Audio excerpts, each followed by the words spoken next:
Hello everyone, मैं हूं ध्रुव केसी और आप देख रहे हैं पढ़ ले ध्रुव, जिसका मेन नेम है आप लोग को free of the cost education provide करना। तो गाइस, आज हम इस वीडियो में क्या पढ़ने वाले हैं? आज हम इस वीडियो में पढ़ने वाले हैं पब्लिक फैसिलिटी के बारे में। और पब्लिक फैसिलिटीज के अंदर और दो टॉपिक्स है जिसका नाम है बीएमआई और एसडीआई। उसे भी आज हम लोग इसी टॉपिक में, इसी वीडियो में कवर करने वाले हैं। तो चलते हैं, शुरू करते हैं पब्लिक फैसिलिटीज को। तो गाइस, जैसा कि आप लोगों को लग रहा होगा कि पब्लिक फैसिलिटी इस चैप्टर में सबसे डिफरेंट टॉपिक है, किसी भी टॉपिक से कनेक्टेड नहीं है।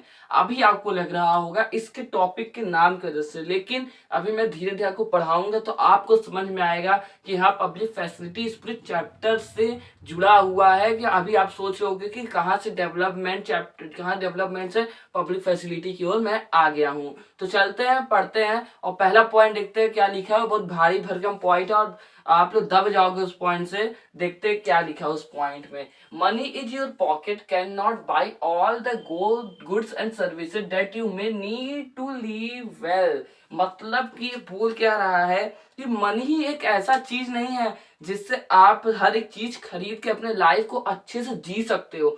जैसा कि मैंने आपको पहले ही बताया हुआ है कि डेवलपमेंट मतलब होता है सिर्फ क्या इनकम से, इनकम मतलब डेवलपमेंट होता है। बस यहाँ पे ही बताया गया कि बस आप पैसे से ही हर एक चीज खरीद के अच्छी जिंदगी नहीं जी सकते, बल्कि आप पैसे से कुछ सब चीज नहीं खरीद सकते। इसका पॉइंट, इस टॉप पे इस पॉइंट का पॉइंट यही है कि आप हर एक चीज, पैसे से हर एक चीज आप खरीद नहीं सकते उस, और आप अपनी जिंदगी को अच्छे से जी नहीं सकते उस पैसे की वजह से, इनकम की वजह से। इनकम ही आपके लिए डेवलपमेंट नहीं है। जैसा कि इस पॉइंट के हिसाब से मैंने एग्जाम्पल लिया हुआ है। जैसा पहला एग्जाम्पल आप देख रहे होगे, पॉल्यूशन फ्री इन्वायरमेंट। क्या आप अपने उस पैसे, जो आप बहुत पैसे वाले हो, आप क्या उस पैसे से क्या एक पॉल्यूशन फ्री इन्वायरमेंट अपने लिए स्पेशली बनवा सकते हो?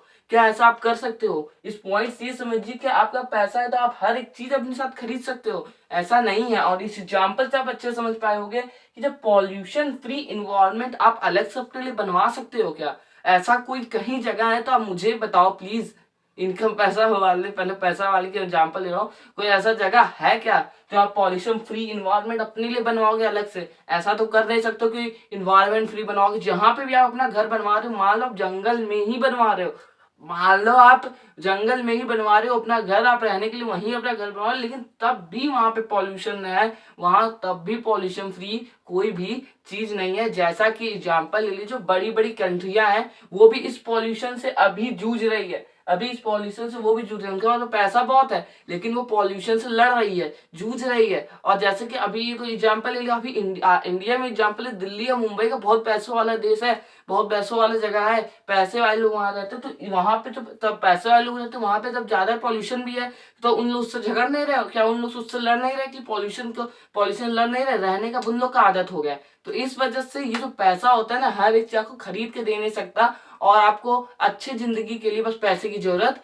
नहीं पड़ती है। और दूसरा पॉइंट क्या कह रहा है, protection from the influenza disease. मतलब कि बोल रहा है जो अभी बहुत ही चुभता है लोगों को, इस टाइम के हिसाब से लोगों को बहुत चुभता है, जो कोरोना वायरस डिजीज से बचने वाला जो होता है ना भाई, डिजीज से बचने वाला जो हम लोग का वायरस, मतलब वायरस था कोरोना वायरस, उससे बचने के मतलब हेल्थ जो होता है, हम लोग जो हेल्थ इशू, हेल्थ अच्छा, अगर आप प्रोटेक्शन ऑफ इन्फ्लुएंजा डिजीज अगर देखोगे, अगर देखा गया है पूरे इस कोरोना वायरस के टाइम में, कि ज्यादातर ऐसा नहीं है कि बस जो कोरोना वायरस है बस वो गरीबों को ही अटैक किया है, वो अमीर लोगों को भी अटैक किया था कि अमीर लोग को भी अटैक किया था कि नहीं? अमीर लोग को अटैक किया, लेकिन अमीर लोग ने 2,000 रुपए का नोट निकाल के उससे लड़ने लगे और वो कोरोना वायरस भाग गया। ऐसा तो नहीं हुआ था ना? तो यही मतलब होता है कि अगर आप लोग के पास पैसा है तो पैसा है तो आप हर एक चीज उससे खरीद नहीं सकते हो, हर एक चीज खरीद के अपनी लाइफ को और अच्छे जी नहीं सकते हो, क्योंकि लाइफ में कुछ नेचर के भी है, कुछ नेचर भी है, और कुछ आपके ऊपर डिपेंड भी कोई चीज नहीं है। तो आगे बढ़ते हैं, अब सिग्निफिकेंस पढ़ते हैं पब्लिक फैसिलिटी का। मैंने यहाँ पे हेडिंग सिग्निफिकेंट का नहीं दिया, सिग्निफिकेशन का, तो उसके लिए सॉरी। तो आप समझ जाइएगा, 2 पॉइंट है इसका, वो बताता हूं मैं अब आपको, ठीक है।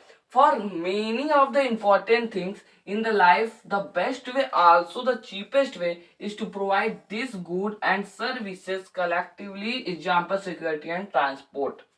सबसे इंपॉर्टेंट पॉइंट इसका ये है, the important things in life, the best way, also the cheapest way is provide these goods and services collectively, security और ट्रांसपोर्ट। मतलब कि ये पॉइंट भी बोल रहा है कि अगर आप लोगों को अच्छे से जीना है, अगर आपको सबसे इम्पोर्टेंट थिंग्स आपके लाइफ में, और बेस्ट वे क्या है आप लोगों का बेस्ट वे ये है कि आप लोग कलेक्टिवली, अगर आपके पैसे बहुत हैं और आपका बेस्ट वे क्या होगा, आपके लाइफ का सबसे इम्पोर्टेंट थिंग क्या होगा कि आप कलेक्टिवली काम करें। मतलब कि कलेक्टिवली मतलब कि आप किसी सोसाइटी में ले रहे हैं, एग्जाम्पल जैसे मैं लिया सिक्योरिटी और ट्रांसपोर्ट।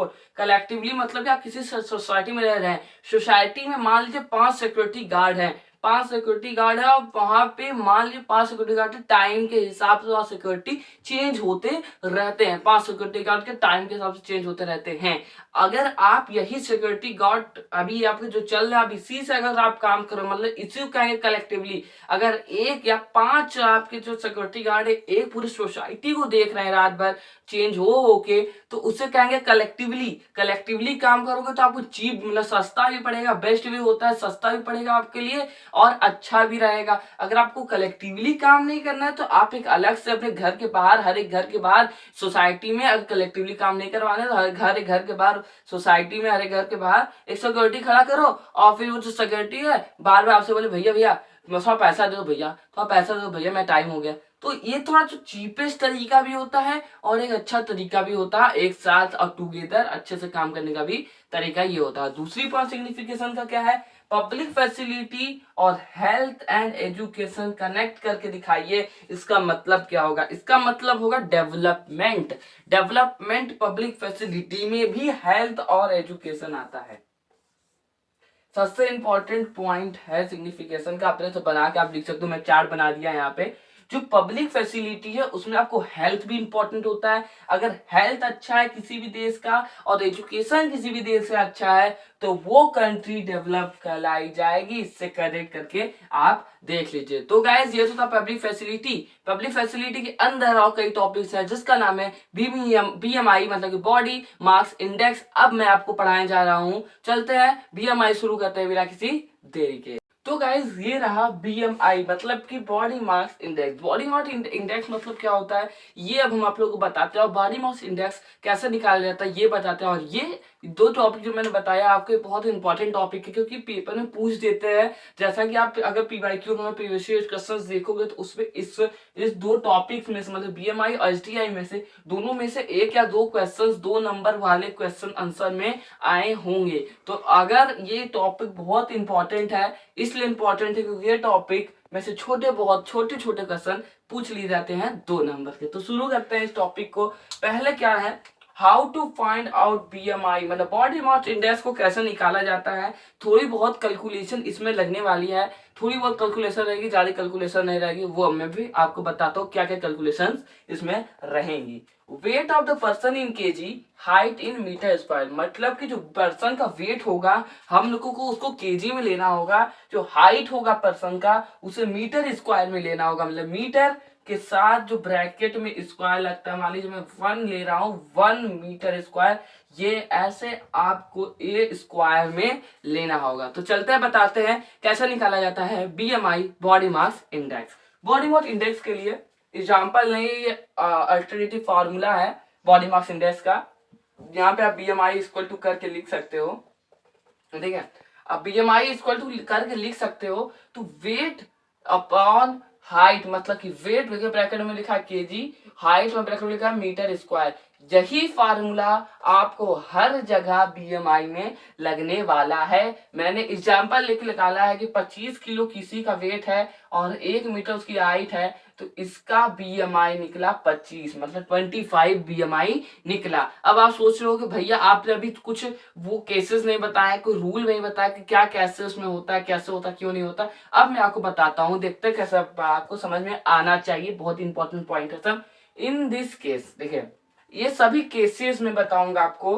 देखिए लेस देन जब किसी व्यक्ति का बीएमआई जो होगा जैसे भी इसका 25 बीएमआई आया है तो 25 बीएमआई आया तो क्या लिखा है बिटवीन 18 to 25 इज नरिश्ड मतलब क्या बहुत अच्छा बहुत फिट इंसान है, फिटनेस इंसान है, फिट है एकदम, आप इसे कहेंगे फिट है। ये है नरिश्ड, ये बंदा है नरिश, जिसका भी मैंने आपको एग्जाम्पल देके बता दिया, ठीक है।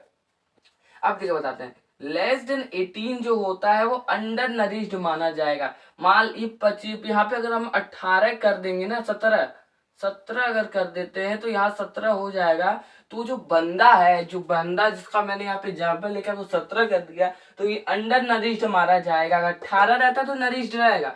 अगर इसका 18 से कम आ जाता है, 18 से अगर कम इसका आ जाएगा तो ये अंडर नरिश्ड में चला जाएगा, ठीक है। अब इसके बाद मोर देन 25 एकदम एकदम 25 पे है ये बंदा।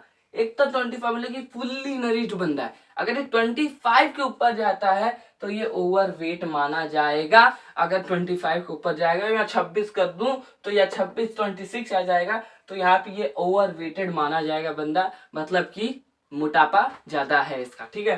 फिर उसके बाद मोर देन 18 to 25 की बात करें, वैसे यहाँ बताया था, यहाँ पे बताया 25/1 का स्क्वायर मैंने किया था, 1 मीटर स्क्वायर किया था, तो यहाँ पे 25 आया था। तो वो बंदा क्या था, नरिश था। अगर इसका एज 16 होता तो अंडर नरिश होता, अगर इसका 19 20 होता तभी ये नरिश होता। और एक और बात है यहाँ पूछी हुई है, एनसीईआरटी में ये चीज नहीं दिया गया है, 2-3 साल से बाहर निकाल दिया गया इसे। ये बात है, growing children we not evaluate on BMI, मतलब कि इसका कहने का मतलब ये है, जो मतलब कि ग्रोइंग चिल्ड्रन होते, मतलब जो 14 साल के ऊपर रहते, मतलब 14 साल 13 साल 12 साल के जो बच्चे होते हैं, उन लोगों को बीएमआई मतलब कि बॉडी मास इंडेक्स में नहीं जोड़ा जाता है, क्योंकि वो ग्रोइंग चिल्ड्रन होते हैं। मतलब आप 14 साल के हो का, आप 14 साल के हो, मान लो एग्जाम्पल ले लो का, उन लोग की हाइट देखिए तुरंत अचानक से हाइट बढ़ जाती है, वरना वेट बहुत कम हो जाता है, वरना वेट बहुत ज्यादा हो जाता है, हाइट नहीं बढ़ती है। तो इस टाइप का जो ग्रो होता है उस एज में, तो इसलिए ये जो बीएमआई में 14 13 12 साल के बच्चों को ऐड नहीं किया है। तो 15 साल 16 साल के बच्चे होते हैं मेनली, उन्हें इस बीएमआई में ऐड किया जाता है। तो गाइस ये तो था बीएमआई। अब इसके आगे हम बताएंगे ह्यूमन डेवलपमेंट इंडेक्स। आपको चलते हैं ह्यूमन डेवलपमेंट इंडेक्स बताते हैं आपको बिना किसी देरी। तो गाइज ये रहा ह्यूमन डेवलपमेंट रिपोर्ट, जिसका मतलब क्या होता है, मैं अब आपको इस वीडियो में इस लास्ट टॉपिक का, पब्लिक फैसिलिटी के लास्ट टॉपिक को बताने वाला हूँ, क्योंकि ये एक इम्पॉर्टेंट पॉइंट है। ये बॉक्स में दिया हुआ है एनसीईआरटी बुक में, लेकिन इसमें से क्वेश्चन भी बन जाते हैं। ये भी इम्पोर्टेंट पॉइंट है, इसलिए मैं इसे छोड़ना नहीं चाहता। तो स्टार्ट करते हैं। देखिए, income and inaccurate measure of the level of development, मतलब कि यहाँ पे बताया गया है कि इनकम ही सिर्फ एक ऐसा क्राइटेरिया नहीं है कि डेवलपमेंट को कंपेयर करने का, सिर्फ किसी कंट्री को कंपेयर करने का सिर्फ इनकम ही एक ऐसा क्राइटेरिया नहीं है जिससे आप किसी कंट्री को डेवलप कर सकते हो। जैसा कि मैंने आपको इस चैप्टर में जाते यही बात आई है कि किसी भी कंट्री को सिर्फ कंपेयर करने के लिए इनकम इंपॉर्टेंट नहीं होता, इसके लिए और भी कई क्राइटेरियाज इंपॉर्टेंट होती हैं, वो भी इसमें अब आपको बताया जाएगी। और कौन कौन से अदर क्राइटेरिया हैं इनकम के अलावा कि किसी कंट्री को कंपेयर कर लिया जाए। अब देखिए, अब यहाँ पे सवाल उठता है, then what is the other criteria. दूसरा क्राइटेरिया मतलब अलग कर, दूसरे क्राइटेरिया क्या है जिससे आप किसी भी कंट्री या किसी भी स्टेट को कंपेयर कर सकते हो। फिर देखिए, 2 क्राइटेरियाज हैं, जहाँ 3 क्राइटेरिया दिए गए हैं, हेल्थ, एजुकेशन है, स्टैंडर्ड ऑफ लिविंग। मतलब कि अब ये 3 क्राइटेरिया है, health, education and standard of living से भी अब किस हर कंट्री और स्टेट को आप कंपेयर कर सकते हो कि ये कंट्री ज्यादा डेवलप्ड है, ये कंट्री कम डेवलप्ड है, ये स्टेट कम डेवलप्ड है, ये कंट्री स्टेट ज्यादा डेवलप्ड। जैसा कि एग्जांपल ले लीजिए, मैंने आपको डिफरेंट कंट्री डिफरेंट गोल्स वाले जो हम लोग का टॉपिक उसमें बताया था कि हरियाणा के पास ज्यादा पैसा था, लेकिन उनके पास इन्फ्लेटिव मॉनेटरी रेट ज्यादा थी, लेकिन केरला की वही कम थी। तब ये यहाँ पे पॉइंट ये उठ के आता है कि क्यों कम थी, क्योंकि केरला का हेल्थ और एजुकेशन और स्टैंडर्ड ऑफ लिविंग ये अच्छा था, इसलिए वहां पे इन्फ्लेटिव मॉनेटरी रेट कम था, और हरियाणा में वो इन्फ्लेटिव मॉनेटरी रेट ज्यादा था। तो ये पॉइंट था। फिर उसके बाद आगे क्या हुआ, उसके बाद है ह्यूमन डेवलपमेंट रिपोर्ट में ये आगे हुआ कि जो यूएनडीपी मतलब कि यूनाइटेड नेशन डेवलपमेंट है, वो एक रिपोर्ट निकालना शुरू कर दी ह्यूमन डेवलपमेंट रिपोर्ट में। मतलब कि एक ह्यूमन का डेवलपमेंट, ह्यूमन का कैसे डेवलपमेंट हो रहा है उसका एक रिपोर्ट निकालना शुरू कर दिया। किसने, यूएनडीपी मतलब यूनाइटेड नेशन डेवलपमेंट प्रोग्राम ने एक रिपोर्ट निकालना शुरू कर दिया कि ये कैसे कौन कौन ह्यूमन का कैसे डेवलप्ड हो रहा है, ह्यूमन किस तरीके डेवलप हो रहा है, ह्यूमन का क्या डेवलपमेंट है हर एक कंट्री में, वो पता करने के लिए इन्होंने निकाला यूएनडीपी मतलब यूनाइटेड नेशन डेवलपमेंट प्रोग्राम का कम्युनिटी निकाला इन्होंने। फिर उसमें क्या हुआ, जब जो उन्होंने रिपोर्ट निकाला तो उसमें मेन पॉइंट पे किस लिए मेन पॉइंट क्या थे, क्या 3 मेन पॉइंट है, उस पे डेवलपमेंट को उस पे डेवलपमेंट से कंपेयर किया गया कंट्री को कि कौन सी कंट्री ज्यादा डेवलप्ड है, कौन सी कंट्री अंडर डेवलप्ड है। ठीक है, कंपेयर कंट्री, देखिए इंपॉर्टेंट पर 3 इंपॉर्टेंट पॉइंट है। कंपेयर कंट्री बेस्ड ऑन, मैं लाइन दे रहा हूं, based on the education of the people, health status, पर कैपिटल इनकम। मतलब कि एक एजुकेशन लेवल से आपका अब पता चलेगा, सिर्फ इनकम से नहीं पता चलेगा कि ये कंट्री डेवलप्ड है, एजुकेशन लेवल से भी आपको पता चलेगा कि ये कंट्री डेवलप्ड है। अगर एजुकेशन अच्छा है तो कंट्री डेवलप्ड है। अगर आपका जो हेल्थ है, हेल्थ स्टेटस है, अगर वो अच्छा है तो कंट्री डेवलप्ड मानी जाएगी। लोग अच्छे हैं, लोग अच्छे से रह रहे हैं तो कंट्री डेवलप्ड मानी जाएगी। और फिर उसका पर कैपिटल इनकम के हिसाब से वो कंपेयर किया गया, उससे अगर वो भी अच्छा है तो वो कंट्री डेवलप्ड है। अगर वो नहीं एक चीज नहीं अच्छा तो कंट्री अंडर डेवलप्ड मानी जाएगी। ये बहुत इंपॉर्टेंट पॉइंट है, इसे हाईलाइट करके अपने कॉपी में लिख लीजिएगा। तो गाइस ये तो था हम लोगों का पब्लिक फैसिलिटी का टॉपिक, जिसमें मैंने आपको बीएमआई और एसडीआई दोनों पढ़ाया। हाँ सॉरी, एक बात ये रह गई कि ह्यूमन डेवलपमेंट रिपोर्ट को हम लोग मतलब कि ह्यूमन डेवलपमेंट इंडेक्स भी कहा जाता है, मैंने लिखा नहीं, ह्यूमन डेवलपमेंट इंडेक्स भी कहा जाता है यहाँ पे से। ठीक है, ह्यूमन डेवलपमेंट रिपोर्ट को ह्यूमन डेवलपमेंट इंडेक्स भी कहा जाता है। तो गाइस ये रहा पब्लिक फैसिलिटी का टॉपिक। इसमें 2 टॉपिक पढ़ाया आपको, बीएमआई और एसडीआर, आपको मैंने ये 2 टॉपिक पढ़ाया। और अगर आपको मेरा ये वीडियो पसंद है, वीडियो को लाइक कर देगा, चैनल सब्सक्राइब करके बेल आइकन दबाना मत भूलिएगा। Thank you very much for watching my video.